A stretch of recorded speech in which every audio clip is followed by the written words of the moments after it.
As you've seen, Rahu and Ketu require a lot to handle. They're not easy planets to handle. They're going to cause a lot of stress, grief, and confusion and pain in everyone's life. That's why they're malefics, cruel planets. They do make us work and suffer. But they can be productive. But they're really tricky in the sense that they take a very long time to mature. Okay, and in astrology we have something called the maturation age of a planet. Every planet gets mature at a certain age.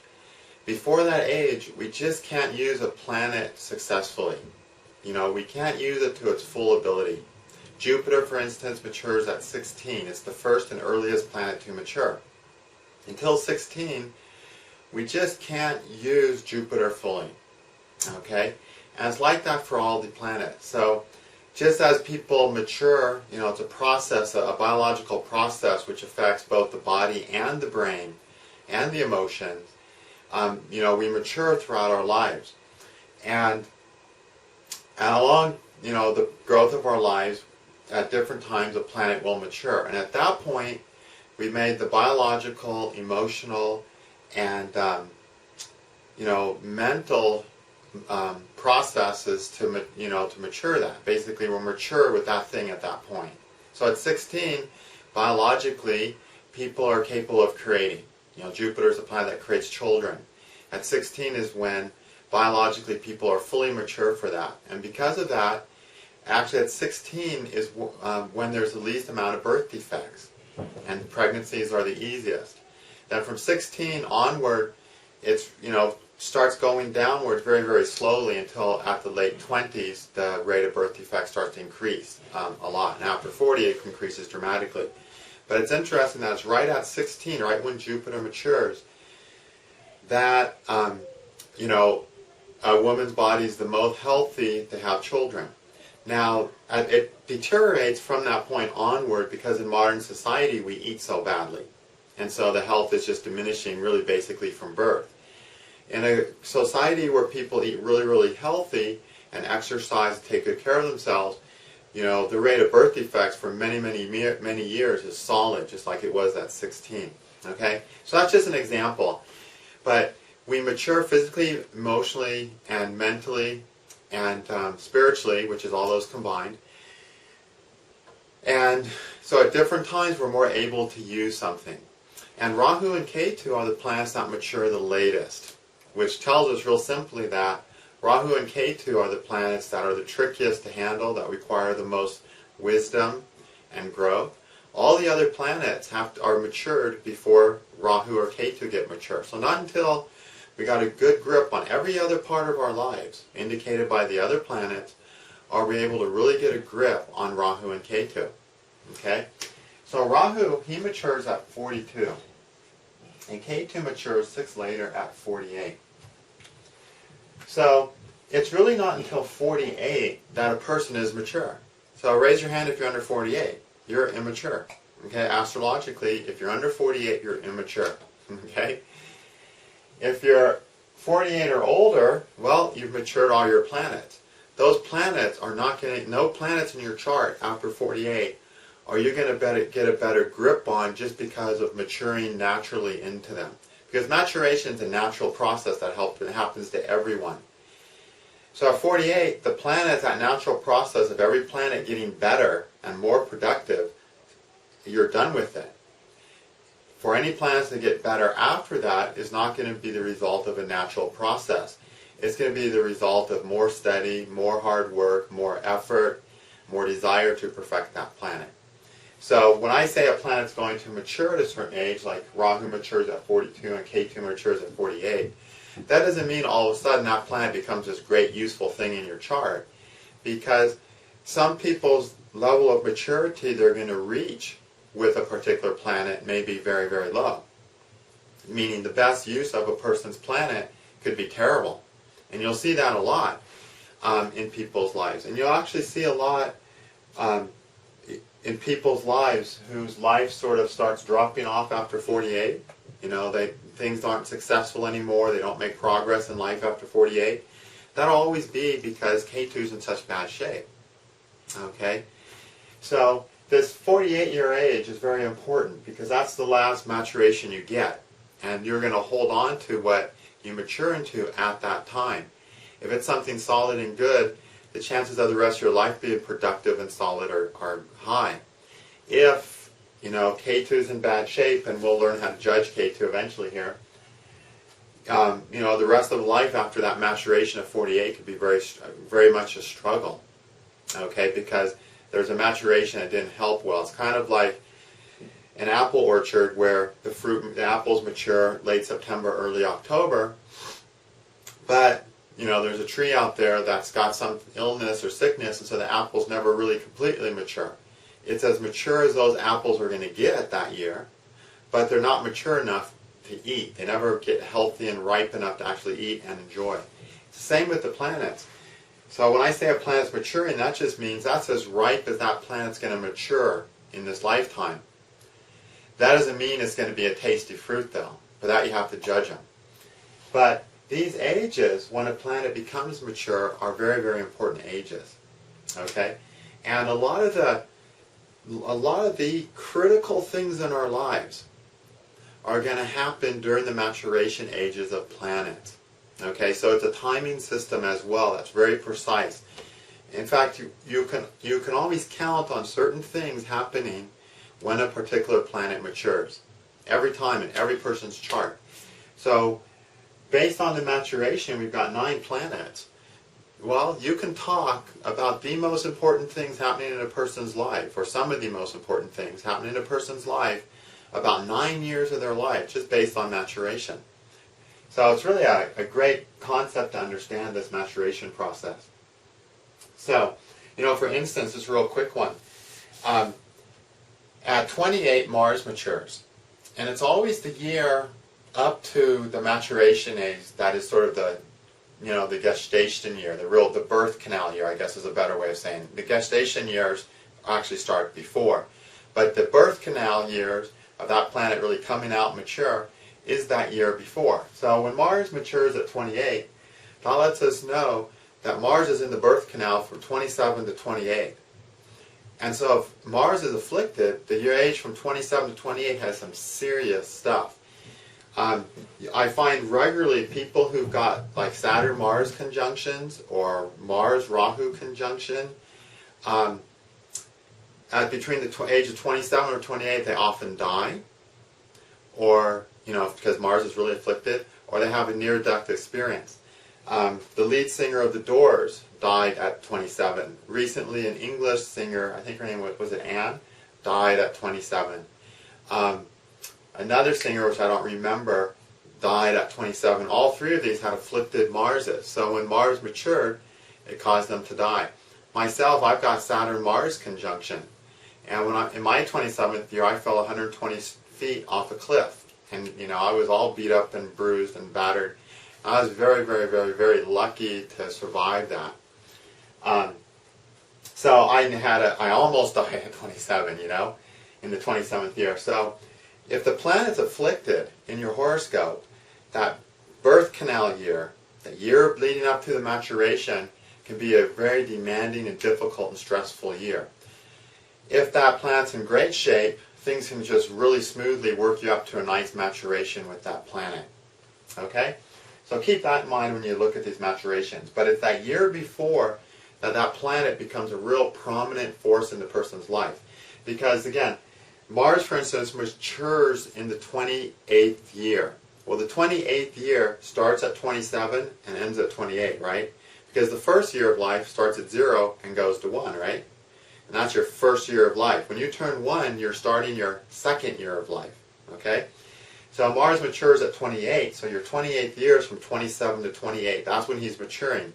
And on your 28th birthday, that's as mature as Mars is going to get through its own natural process of your own maturity, of the changes that happen biologically within and mentally, emotionally in your system. And so it's the same with Rahu and Ketu. So for Rahu, the age from 41 to 42 is where Rahu's in that birth canal and, getting ready to burst forth as a new and improved, hopefully improved Rahu. And Ketu does it from 47 to 48. So these are very, very important years in a person's development.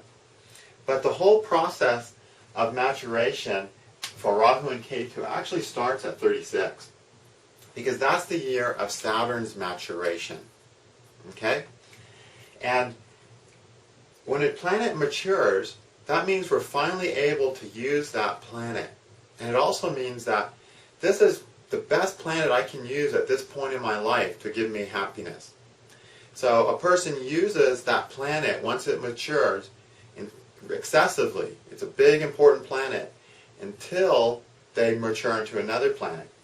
So when Saturn matures at 36, at that point a person's really able to use their Saturn effectively. And it's going to be really in lots of ways the best tool in their toolbox to have happiness in life.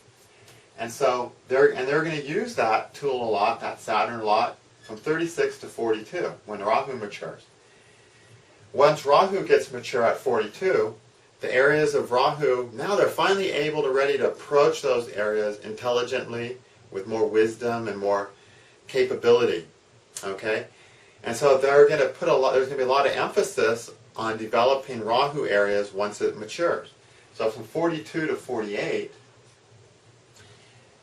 Rahu is very active in a person's chart. And we see this, psychologists call it the midlife crisis, right? Starts at about 42. A little earlier, 41, because Rahu's in the birth canal at 41. 41 through one's mid-40s, so many people come out of that period with their lives completely different, right? Well, that's because of Rahu maturing and then them acting upon the maturation of Rahu. Because where Rahu is, we never quite get it right. Where Rahu is, we always have disappointment, some lack, if not a lot, unrequited desires, unrequited hopes, longings and sadness. And there's no hope of having that fulfillment in where Rahu is until he matures, which is at 42. And once a person finally at 42 develops that hope that, geez, my Rahu can actually get a little bit of what it's looking for, then Rahu becomes emphasized because it really wants to find some fulfillment, which is it wants to jerk us along that path that he wants us to develop. And he does so as a primary focus in a person's life until they turn 48, at which point Ketu matures. Now 47 to 48 is where Ketu's in the birth canal, and he's rapidly maturing at that point. So the Ketu placement in the horoscope gets very much emphasized, and of course if Ketu's in bad shape, lots of problems will occur and it can be very painful. But at 48, Ketu matures. At that point, a person is going to be able to handle and enjoy and find happiness with their Ketu position for the first time in their lives. Before 48, anything we get from our Ketu position, gives us security, but doesn't really give us what we're really looking for. After 48, he can. Now, Ketu is the last planet that matures. There is no other maturation after 48. After 48, a person's a mature individual, and now they have the rest of their lives to take their strengths and make the most out of their lives. And of course, ultimately, a person's strongest strength is going to be indicated where Ketu is. So, the Ketu maturation time is an important time in a person's life. If everything goes wrong in their life in that 48th year, it really shows that Ketu has a lot of issues. And those issues are going to be with that person the rest of their life, sucking the happiness out of their lives and the success and fulfillment out of their lives. So you really want to have a good Ketu, because ultimately your life is going to be very dependent upon Ketu after 48 years of age. Okay? There's nowhere to go from that point. And so this lets us see that the whole goal of life is really for perfecting Ketu. And Ketu, of course, is the planet of spiritual liberation. It's also the planet of completions and resolutions and making peace with things. Okay? And that's really the focus of life from 48 onwards. It's about completing our lives here and having healthy resolutions and hopefully liberation from our karmas, all which Ketu represent. Okay, so this whole process starts at Saturn. Okay? Saturn, we've already learned that Rahu is dependent upon Saturn, right? Okay, Rahu gives the results of Saturn. If Saturn's good, Rahu does better. Why? Because Rahu's the unknown. And we can never be prepared for Rahu. The only thing that helps us deal and get through Rahu experiences is the perseverance and sheer capacity to suffer that Saturn can give. Okay? And Saturn can't give that fully until 36. We're not really hardy individuals. You know, we really can't handle the greatest amount of pain and suffering that we can handle until we turn 36. If Saturn's afflicted, the period from 35 to 36 usually has some real severe pains, you know, where a person just suffers huge burdens if it's afflicted. And that suffering those burdens really does toughen them up and have a detached attitude about what they have to do in life. You know, because that's what Saturn's all about. It gives us that hardiness, that toughness, that detachment that lets us do what we have to do. Okay? So that doesn't happen until 36. At that point, since Saturn's mature, we can slowly start moving towards Rahu's maturation 6 years later. Now every person has Saturn in a sign, Saturn in a house, and Saturn conjunct planets. The same way that everyone has Rahu in a house and Rahu in a sign and so on. And Saturn actually gives the same effects in a sign as Rahu. So just like Rahu in Gemini doesn't really feel understood with his communications, neither does Saturn. Just like a Rahu in Cancer isn't anchored in its heart, so is Saturn in Cancer. Okay, just like Rahu in Leo has a hard time, you know, creating based on their own self-expression and creativity, so does Saturn. So if you see Rahu or Saturn in Leo, you've got a person who is stuck with their creativity, and they need to unstick that. Okay, and it won't really be until Saturn or Rahu, whatever the planet could be, matures that they're really able to be able to flow healthily through Leo. Okay, which means to flow with self-esteem and creativity and self-inspired inspiration. Saturn in Sagittarius gives a lack of purpose, the same way that Rahu in Sagittarius does. Okay, now the difference is that Saturn has to do with our fears and vulnerabilities and insecurities. Okay, it's very much a planet that feels devalued. So whatever sign Saturn's in, and any house it's in, is an area where we just sort of naturally feel devalued and unworthy and a sense of lack. So if Saturn's in Sagittarius, the person simply doesn't feel worthy of some great purpose. If Saturn's in Taurus, the person just doesn't feel worthy of material abundance. Okay? If Saturn's in Libra, a person just doesn't feel worthy of being loved and appreciated and treated fairly. Okay? And so where Saturn is, a person eventually has to have detachment where they just don't care about it that much. So when Saturn's in Libra at 36, a person finally is able to start caring about how other people feel about them. Okay? When Saturn's in Leo at 36, a person's finally able to break free from what any concepts or ideas that are holding them back and really start being who they really are, really expressing themselves creatively as an individual. So it's not until Saturn gets mature that a person sheds the fears and lacks, which are represented by Saturn, that they can even start moving towards Rahu's maturation. Okay? So for instance, if Saturn's in Gemini, which can give indecision, just like Rahu in Gemini is, it's not until Saturn matures that Saturn in Gemini is able to really be detached enough from the repercussions of their decisions to make decisions and try them. Okay? And because of that, that whole period of Saturn in Gemini, starts at 36, all the way until 42, is very much going to be a period where the person is going to, I lost my sense of focus. That person is going to really emphasize working with Saturn and Gemini, okay? Which means they're going to be very decisive about things. They're going to make their minds that this is the way it's going to be, and they're just going to march into it with perseverance. The heck with all the consequences, okay? And that'll be a big part of their journey. When Saturn's in Leo, that means from 36 onward, the person's going to be so much more detached about what they're creating and how they're expressing themselves.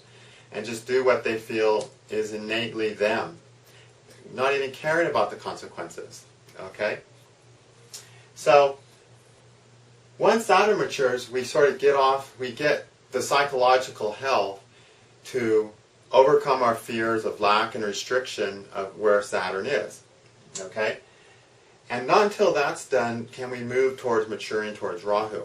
So from 36 to 42, a person very much is working, Saturn's mature, and from 36 onward, they really work their Saturn issues. Okay? And again, if Saturn is afflicted, then you can see lots of trouble coming up in that Saturn period, lots of pain and loss that causes them to develop that detachment about life, that helps them move forward with their Saturn. So a person between the age of 35 and 36 might suffer a great loss, and they suffer such a great loss that after that, they do something that they were scared to do before because they didn't want to risk losing something or feeling bad or looking bad. But since they lost so much, they feel like, I don't have anything else to lose anymore, so I could just do it anyway. I've already suffered such a severe loss. I'm not worried about it anymore. Whatever it is, they're able to do Saturn's position, Saturn's house position as well, with, more courage and therefore more success from 36 to 42. And while they work on that through those 6 years, that naturally brings Rahu to the surface. Rahu becomes mature then. Because at that point, once they really start feeling more detached, more hardy, capable to persevere whatever life brings, then whatever the darkness of Rahu is indicating, they're just so much more confident stepping into it. They're like, whatever happens when I jump off this Rahu cliff, the last 6 years I've worked on my ability to suffer and survive. I know I can survive anything now. That's what a good Saturn teaches a person. And so I'm going to jump off this Rahu thing and go for it. And so there will be birthing pains from 41 to 42 while the person makes that shift towards Rahu and realizing they really, really, really need to focus more on Rahu's position and developing Rahu's position and finding the happiness possible in Rahu's position. And again, there's really no happiness in Rahu's position ultimately, because it's not the last position. After Rahu, Ketu matures. But the happiness that we're driven to seek through Rahu's position, when Rahu matures and for the 6 years after that until Ketu's maturation, we're driven to seek happiness in those things because it teaches us the things we need to learn about Rahu so that Ketu can mature eventually. Okay, so the purpose of the happiness that Rahu dangles in front of us is to get us to the happiness that Ketu can truly give. Okay, because ultimately Ketu's where we can truly have happiness. Like I said, Ketu's position shows the first place we're going to see God in our lives. Okay, and that's the ultimate happiness of Ketu. Not that everyone's going to necessarily get that level of happiness, but that gives you the idea that the only ultimately fulfilling planet is Ketu. Okay, so the goal of all the other planets is really just to mature into a nice, happy Ketu position. And Rahu especially's goal is for the person to involve themselves in things with the thought of happiness for those things, to learn how to ultimately find happiness in Ketu's position.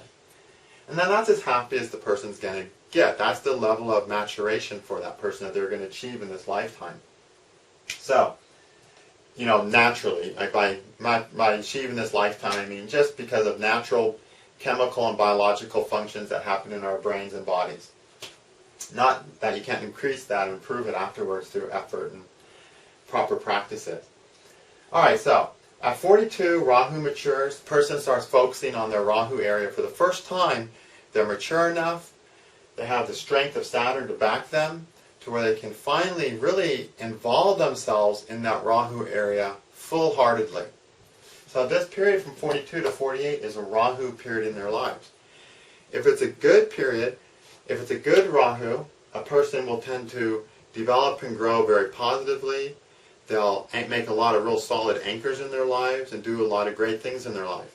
If it's a bad Rahu, it can cause them to walk down a very sort of self-destructive path, okay, where they end up sort of screwing up everything that they had in their lives. So you want a good Rahu, of course. Okay, if there's that detachment backing them to do what they feel they have to do regardless of the consequences. And that's why you so often find people at this age of 42 or a couple of years after that breaking out of their shells, not caring how it's going to affect everything else in their lives. Okay? Because they just have to jump into that Rahu. At 48, Ketu matures. And ultimately, that's what we've been striving for our whole life.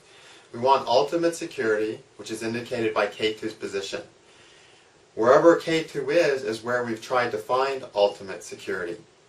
Okay? But haven't completely succeeded. Otherwise, we wouldn't be born. We would have been enlightened and not had to come back. But since we are here and have a body, it shows we haven't found the ultimate security that Ketu was looking for in his position. And ultimately, that's still where we're going to find it, but not until it becomes perfected. And to perfect it, we have to have the detachment and perseverance of Saturn, to jump into the darkness of Rahu, and deal with the things which are opposite Ketu's position, which teach us to understand Ketu truly and fully from the opposite perspective, so that we see things from both ends and really understand Ketu.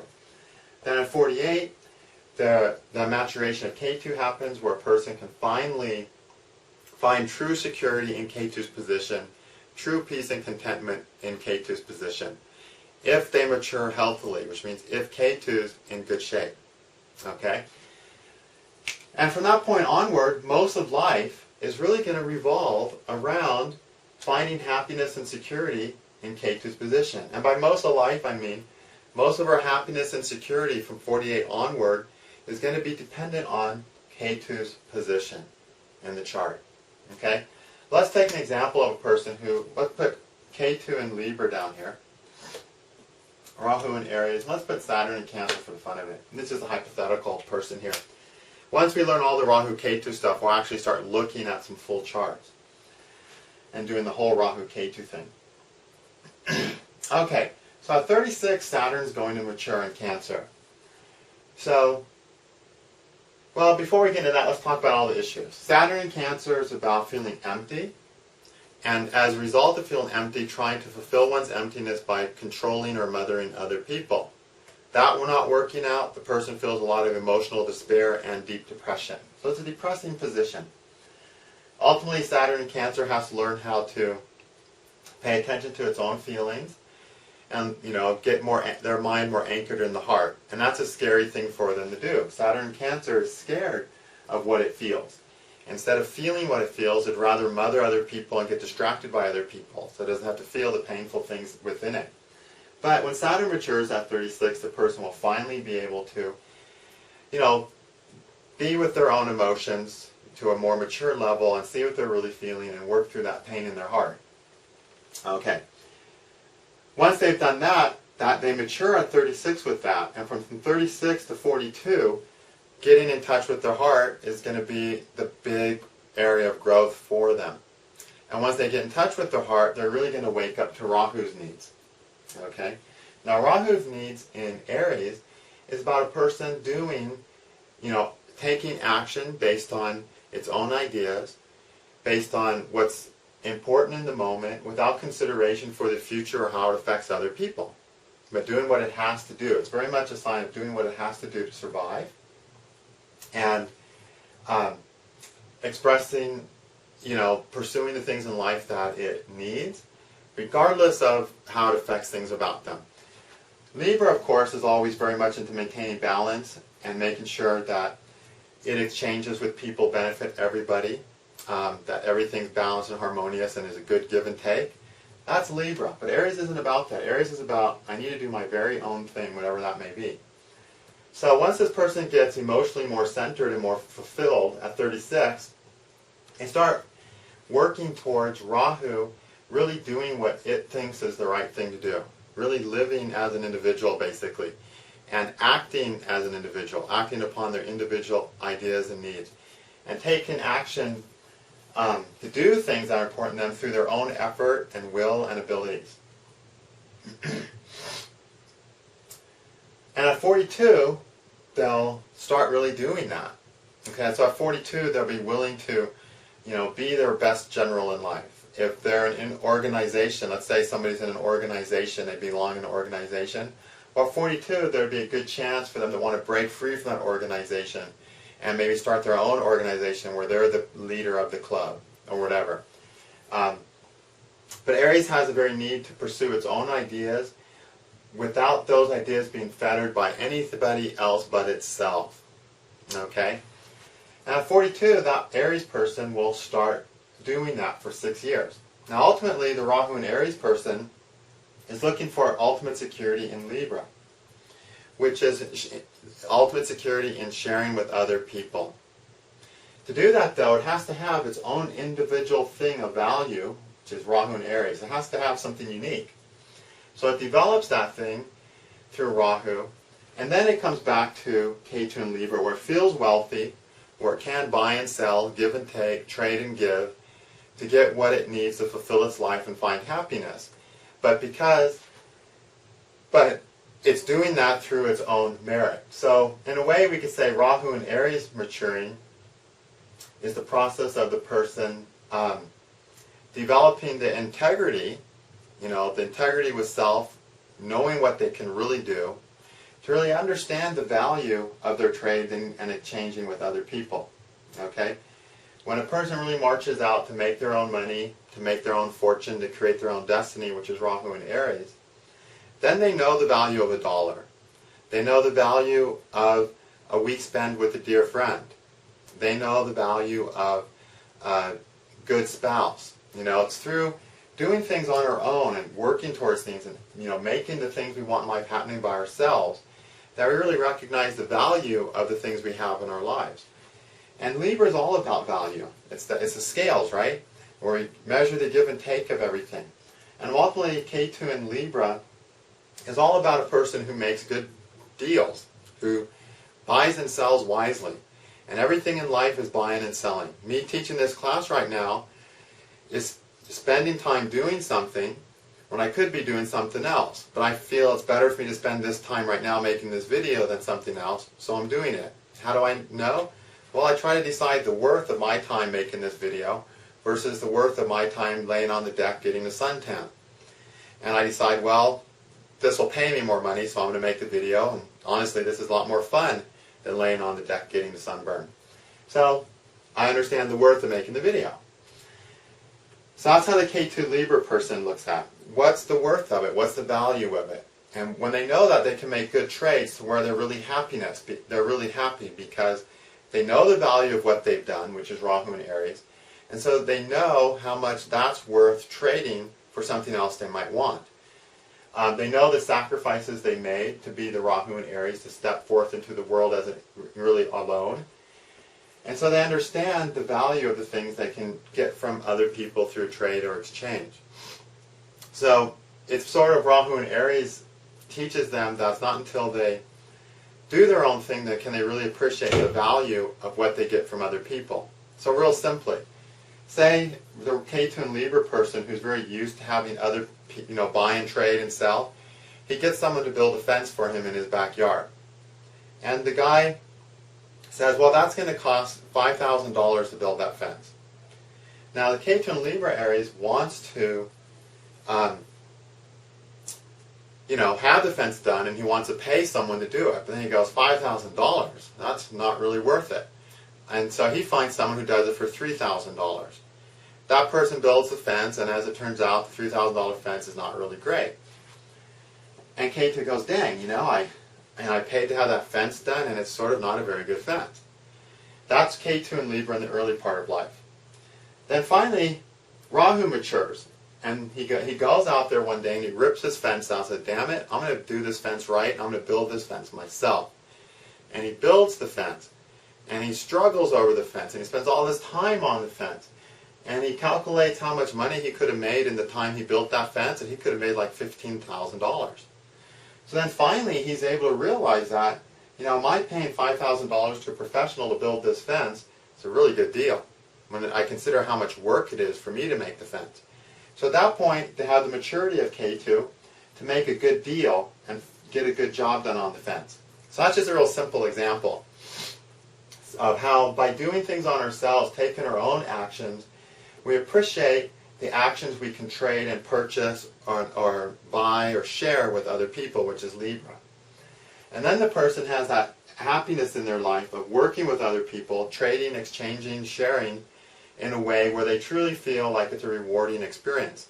Because in the early part of life, Ketu in Libra simply doesn't have the self-understanding of what it takes to get anything done to really appreciate the value of the things they can purchase and trade from other people. And so that sometimes they'll pay too much, and other times they won't be willing to pay enough and run into problems. So they won't make good, trading decisions, buy, sell, give and take, and share.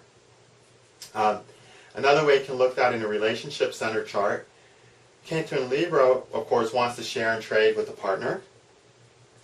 Rahu in Aries, though, goes out and be an individual, and through being alone and doing its own thing, it comes to appreciate the true value of their spouse or partner. And when they understand that, they're more willing to make a fair exchange with that person. They're more able to make a fair exchange with that person. Whereas before Ketu matures, a Ketu in Libra person's just inclined to either give too much of themselves or expect too much of the other person. Unfair, where the scales are never balanced in their sharing with their partner.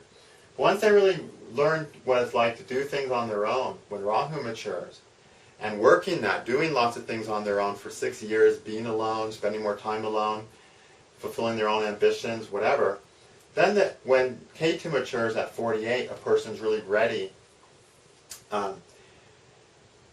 to be in a more win-win partnership. Okay? So, these 3 years are really important. And we'll talk more about how to evaluate and judge Rahu and Ketu. I just wanted to give you, right now, that concept and understanding of how these 3 years work. Saturn matures in accordance with his position. So the fears of his position, which are the same as the issues for Rahu in the same signs or the same houses, gets worked out. They gets matured where for the first time they can move forward more effectively with those fears. So they move forward more effectively with those fears for 6 years until Rahu matures, at which point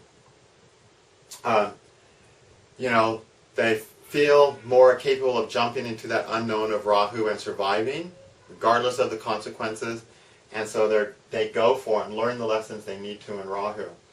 Learning those lessons of Rahu for 6 years gives maturation to Ketu, which is having that balanced capacity for happiness, and realizing that everything's ultimately a give and take, and everything is ultimately about balancing our lives. In Libra Aries, it's a balance between sharing and self-actions. In Taurus and Scorpio, it's a balance between material security and emotional security. In Gemini and Sagittarius, it's balance between skill and purpose with their skills. In Cancer and Capricorn, it's balance between the actions or feelings inspire versus the actions that our responsibilities inspire. Between Leo and Aquarius, it's balance between our self-creativity with the group creativity, or group purpose, which is Aquarius. In Virgo and Pisces, it's balance between work and relaxation, escape, or karma yoga and liberation. Okay? So, not until Ketu matures is a person capable of having that balance. Until then, we're out of balance. We tend to suffer out of balance where Ketu's, area is out of balance. Then until Rahu matures. Then when Rahu matures, it's almost like a person gets too much out of balance in the direction of Rahu. So the Ketu and Libra person up until 42 is unbalanced with Libra. Their lives are involved around sharing and trading of some sort, but always in a way of unbalance, where they're not getting all their needs met, and they're not finding happiness. So then they go into Rahu and Aries, and they do what they really, really have to do for themselves for 6 years, to an extreme. Where all of a sudden, if they're in a relationship, the Ketu and Libra person doesn't care what happens to their spouse and how that affects them. Like, I got to do this for myself now. I'm going to go to the North Pole and hike around with polar bears or something, and I can't even email you from there, so I'll see you in 6 years. Is what Rahu and Aries says. Not that drastically, but you get my meaning. Then after doing its own actions, Rahu and Aries, for 6 years, then the person can have the true satisfaction of sharing and trading in a way that's really, really fulfilling. But a Ketu and Libra person is not going to have a balanced fulfillment with their changes in people until 48. It just won't be, okay? So, at that point they will if Ketu is good, and then they can have happiness. But, so the first 42 years of life are imbalanced in Ketu's position, where we're too much in the Ketu. From 42 to 48, we're too much in the Rahu, because we're making up for it. You know, we've been unbalanced in the Ketu all that time, and you know, here's Ketu, this big weight in our lives. Oops. It's all hard to do that if I'm not facing the board, excuse me. Ketu is on this point of the seesaw, you know, putting all this weight down, and at 42, Rahu goes down, and it's like the seesaw is like this, and Ketu's up here. And that's like 6 years of Rahu wiggling the seesaw and trying to find that balance. And at 48, we finally get the balance, where Ketu's happy over here, and Rahu's happy over here, with luck, if they're in good shape. But that's the first point, that we can have that balanced position, because that's what Ketu wants. He wants that perfection of Libra, or the perfection of the place he's at. And that perfection only comes when Ketu's position is balanced with Rahu's position. As long as they're unbalanced, that indicates imperfection. Okay? As long as a person doesn't have an idea of what it takes to act and do something, they can never have a balanced relationship with people. It's just impossible. Until a person, you know, say we've got Ketu and Libra and Rahu and or Ketu and Scorpio and Rahu and Taurus, until a person understands, you know, the value of material security, they won't really be balanced in their emotional security, or understand, you know, the balance of emotional security. These opposites always play off each other. They're really the same thing from a different perspective. So if one's out of balance or weak, the other one's inherently out of balance. And so when Rahu's weak, Ketu is automatically out of balance. So 48 is a critical year. So go look at your charts and look at these ages. And look at that year before that magic number, and really see how, especially if your planet was afflicted, that was a really stressful year in your life. If that planet's in really great shape of your life, the birthing experience to that maturation at 36, 42, and 48 can really be a great year in your life, where you just get treated like gold, where everything just is so smooth and effortless. But on the other hand, if they're really afflicted, you may barely make it through those years. Okay? Like I was telling you about those afflicted Mars ages of people dying at 27 because Mars was totally afflicted. Luckily, I had a really strong aspect from Jupiter, so I lived. You know, but without that aspect, with Saturn and Rahu or Saturn and Mars conjunction, I would have definitely died at 27 without that Jupiter aspect. So look at those ages, and you'll see instantly how those ages are important in people's lives. And you know, look at people's charts that you're familiar with, and people that you were around when they were that age. Looking at your parents' charts is always a nice thing to do, because you were probably around when they were 42 and 48 and even 36. And see how that affects their lives. And when we start looking at horoscopes with Rahu and Ketu, and really analyzing those positions in true horoscopes, we'll always be looking at examples where we can look at these ages of Ketu and Rahu. So we're mostly going to be looking at charts of older people who are 48 years or older, so we can see how important those periods are. But you see, you know, Ketu and Rahu is really what we're working towards all of our lives. Every planet matures to get ready for the maturation of the next planet. And that ends at Ketu's maturation.